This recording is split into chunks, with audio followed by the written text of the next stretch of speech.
আজকের রেসিপি ভাতের মাড় অথবা ফ্যান দিয়ে পাঁপড়। আর এই পাঁপড়গুলো আমি কিভাবে তৈরি করেছি তো তোমরা প্লিজ ভিডিওটা শেষ পর্যন্ত দেখে নাও।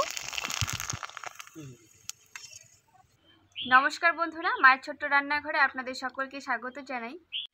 আজকে আমি তৈরি করব ভাতের মাড় দিয়ে, ভাতের মাড় অথবা ফ্যান যে নামে বলুন না কেন। তো ভাতের মাড় দিয়ে আজকে আমি তৈরি করব পাঁপড়। আর ভাতের মাড় দিয়ে যে এত সুন্দর পাঁপড় তৈরি করা যায়, ভিডিওটা না দেখলে কিন্তু কেউ বিশ্বাসই করতে পারবে না। তো ভাতের মাড় দিয়ে কিভাবে পাঁপড় তৈরি করব সেটা তোমরা প্লিজ ভিডিওটিতে একটি লাইক দিয়ে শেষ পর্যন্ত দেখে নাও। পাঁপড় তৈরি করার জন্য এখানে আমি 1 বাটি পরিমাণ নিয়েছি ভাতের মাড়। তো মাড়টা আমি একটা বড় বাটিতে নিয়ে নিচ্ছি। তো এই মাড়ের মধ্যে এবার আমি দিয়ে দিচ্ছি 3 চামচ পরিমাণ চালের গুঁড়ো।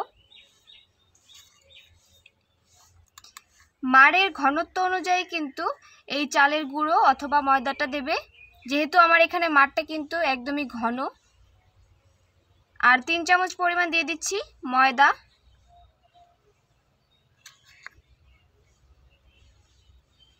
আর এখানে আমি দিয়ে দিচ্ছি পরিমাণ মতো লবণ। আর দিয়ে দিচ্ছি গোটা জিরে। গোটা জিরে দিলে কিন্তু বেশ সুন্দর লাগে খেতে পাঁপড়গুলো। আর তোমরা যদি না দিতে চাও তাহলে স্কিপ করতে পারো। এবার সব কিছু ভালো করে মিক্স করে নেব।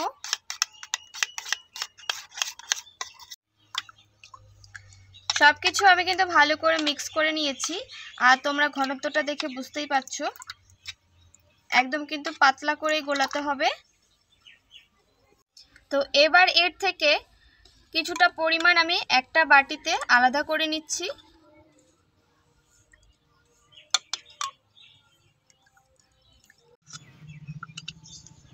কিছুটা আমি আলাদা করে নিয়েছি। এবার এর মধ্যে আমি একটু অরেঞ্জ ফুড কালার দিয়ে দিচ্ছি।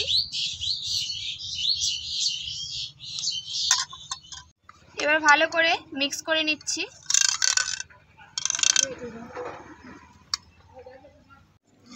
তো ফুড কালারটা আমি ভালো করে মিক্স করে নিয়েছি। তো এখানে আমার 2 রকম কালারের পাঁপড় তৈরি হবে। তো তোমরা যদি ফুড কালার না দিতে চাও তাহলে কিন্তু শুধু এরকম সাদা কালার করেই কিন্তু করতে পারো। তো বন্ধুরা, এবার আমি পাঁপড়গুলোকে বানিয়ে নেব। তো প্রথমে আমি উনুনটা ধরিয়ে নিয়েছি। তারপর এর মধ্যে একটা কড়াই বসিয়ে এর মধ্যে কিছুটা পরিমাণ দিয়ে দিয়েছি জল। এবার এরকম একটা স্ট্যান্ড নিয়েছি। এবার কড়াইয়ের মধ্যে বসিয়ে দিচ্ছি আর জলটা কিছুক্ষণ একটু জাল করে নেব যাতে একটু গরম হয়ে যায়। এবার আমরা পাঁপড়গুলো বানানোর জন্য রেডি করে নেব। এরকম একটা থালা নিয়েছি। এবার থালাটার মধ্যে একটু তেল ব্রাশ করে নেব। এবার এর মধ্যে একটু তেল দিয়ে দিচ্ছি। ভালো করে পুরো থালাটার মধ্যে তেলটাকে ব্রাশ করে দিচ্ছি। থালার মধ্যে তেলটা ভালো করে ব্রাশ করে নিয়েছি। এবার এই মাড়ের যে ব্যাটারটা তৈরি করে রেখেছিলাম সেটা এর মধ্যে দিয়ে দেব।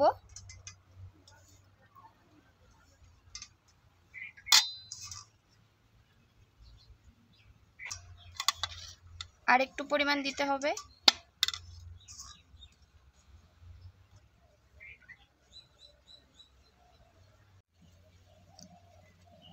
মাড়ের এই ব্যাটারটা আমি ভালো করে থালার মধ্যে সেট করে নিয়েছি। আর বেশি কিন্তু মোটা করে দেওয়া যাবে না, এরকম পাতলা করেই দিতে হবে। তো এবার আমি এই ব্যাটারটাকে ভাপ দিয়ে নেব।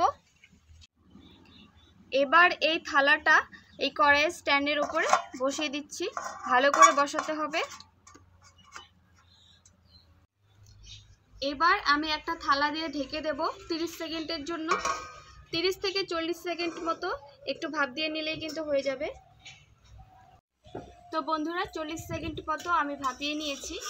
এবার ঢাকনাটা খুলে দেখিয়ে দিচ্ছি কেমন হয়েছে।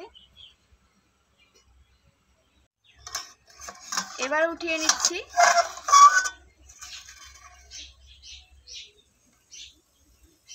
তো বন্ধুরা, তোমরা দেখতেই পাচ্ছ আমি কিন্তু নামিয়ে 1-2 মিনিট ঠান্ডা করে নিয়েছি। আর সাইডগুলোকে এভাবে একটু সারিয়ে নিয়েছি। তো এটা কিন্তু এইভাবে একটু তুলে নিলেই কিন্তু এইভাবে হাত দিয়ে টেনে কিন্তু তুলতে পারবে। তো এরকম আমি একটা গ্লাস নিয়েছি আর গ্লাসটা দিয়ে এবার আমি ছোট ছোট করে পাঁপড়গুলোকে কেটে নেব।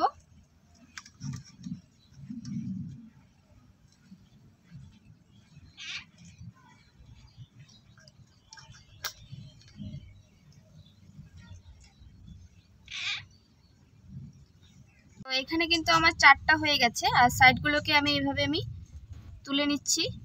বেশ সুন্দর কিন্তু উঠে যাচ্ছে। তোমরা কিন্তু একবারে তুলে নিয়ে অন্য থালাতে বসিয়েও কিন্তু কেটে নিতে পারবে।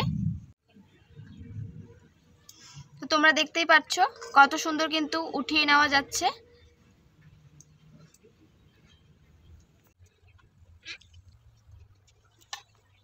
তো তোমরা দেখতেই পাচ্ছ কত সুন্দর হয়েছে। বাকিগুলো আমি এইভাবে বানিয়ে নেব। এভাবে কিন্তু খুব সুন্দরভাবে উঠিয়ে নেওয়া যায়। দেখতেই পাচ্ছ কত সুন্দর কিন্তু উঠে গেছে। আবারও কিন্তু থালটা আমি ভালো করে মুছে নিয়ে পরিষ্কার করে তেল ব্রাশ করে নিচ্ছি। ভালো করে ব্রাশ করে নেওয়া হয়ে গেছে। এবার আমি যেটা অরেঞ্জ ফুড কালার মিক্সড করে রেখেছিলাম সেটা দিয়ে পাঁপড়গুলো বানিয়ে নেব। তো থালার মধ্যে ভালো করে সেট করে নিচ্ছি।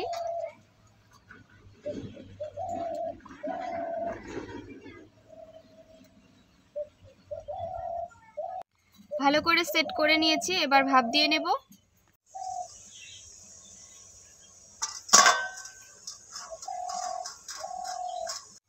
ভালো করে সেট করে বসিয়ে দিয়েছি, আবারও ঢেকে দিচ্ছি। তো বন্ধুরা, এই অরেঞ্জ কালারের যে পাঁপড়টা আমি দিয়েছি, তো এবার এটাও দেখে নেব যে খুলে হয়েছে কিনা। তো 40 সেকেন্ড মতো সময় কিন্তু হয়ে গেছে। ঢাকনাটা খুলে এবার দেখিয়ে দিচ্ছি কেমন হয়েছে।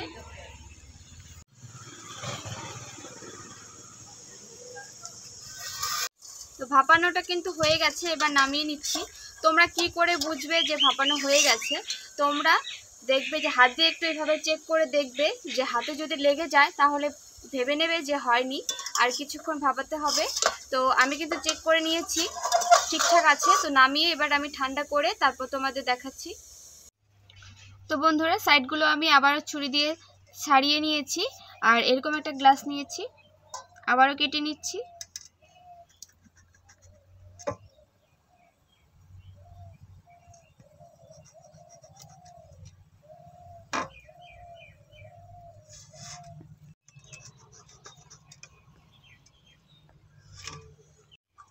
আমি গোল গোল করে গ্লাস দিয়ে কেটে নিয়েছি, আর সাইডগুলো এইভাবে আমি উঠিয়ে নিচ্ছি।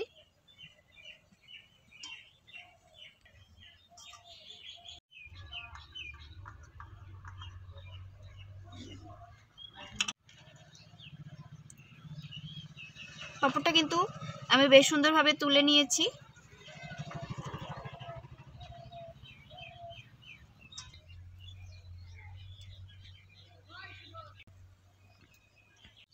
তো বন্ধুরা, তোমরা দেখতেই পাচ্ছ কত সুন্দরভাবে কিন্তু পাঁপড়গুলোকে আমি বানিয়ে নিয়েছি, আর ঠিক একই রকমভাবে আমি সবগুলো বানিয়ে নেব। তো বন্ধুরা, দেখতে পাচ্ছ আমি অনেকগুলো কিন্তু বানিয়ে নিয়েছি, আরও বানানোর অনেকগুলো বাকি আছে। তো এগুলো প্রথমে আমি আগে রোদ্রে দিয়ে দিই।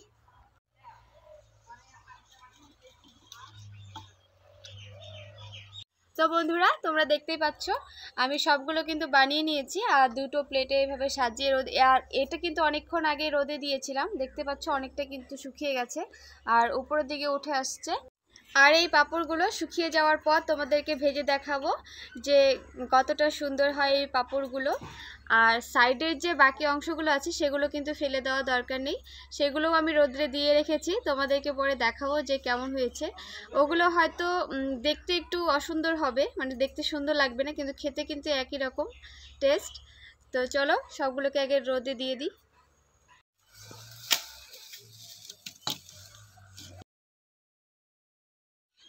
তো বন্ধুরা, তোমরা দেখতে পাচ্ছ পাঁপড়গুলো শুকিয়ে নেওয়ার পর কতটা সুন্দর হয়েছে। আর রোদের তাপমাত্রা যদি বেশি থাকে এই পাঁপড়গুলো শুকাতে কিন্তু বেশি টাইম লাগে না, একদিনের মধ্যে কিন্তু শুকিয়ে নেওয়া যায়। আর রোদের তাপ কম থাকলে 2 দিন সময় লাগে। তো বন্ধুরা, তোমরা দেখতেই পেলে পাঁপড়গুলো শুকানোর পর কতটা সুন্দর হয়েছে।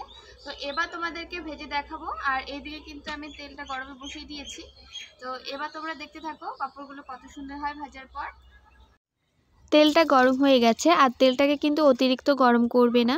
তো তেলটাকে ভালো করে গরম করে নিয়ে এই পাঁপড়গুলো ভাজতে কিন্তু বেশি টাইম লাগে না, শুধু তেলের মধ্যে ছাড়বে আর সাথে সাথে কিন্তু পাঁপড়গুলো ফুলে উঠবে। তো সাথে কিন্তু তুলে নিতে হবে, আর বেশিক্ষণ ভাজার কিন্তু দরকার নেই, বেশিক্ষণ ভাজলে কিন্তু অনেকটাই লাল হয়ে যাবে। আর এই পাঁপড়গুলো ভাজতে কিন্তু ভীষণই ভালো লাগে, একসাথে কিন্তু অনেকগুলো দিয়েও কিন্তু ভাজা যায়, আর দেওয়ার সাথে সাথে কিন্তু বেশ সুন্দর ফুলে ওঠে।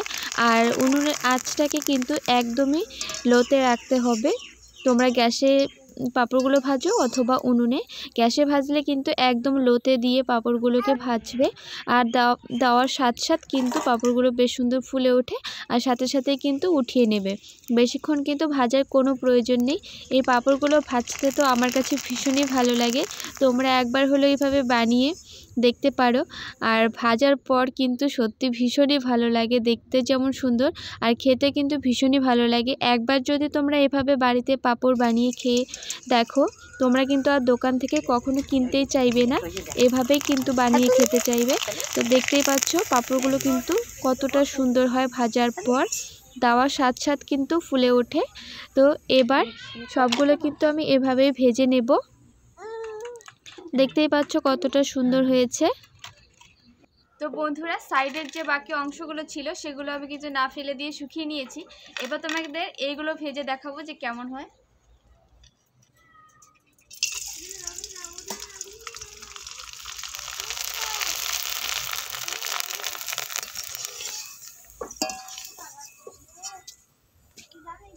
একটা তো পড়েই গেল। তো দেখতেই পাচ্ছ কত সুন্দর হয়েছে, আর দেওয়ার সাথে সাথে কিন্তু একদম ফুলে ওঠে।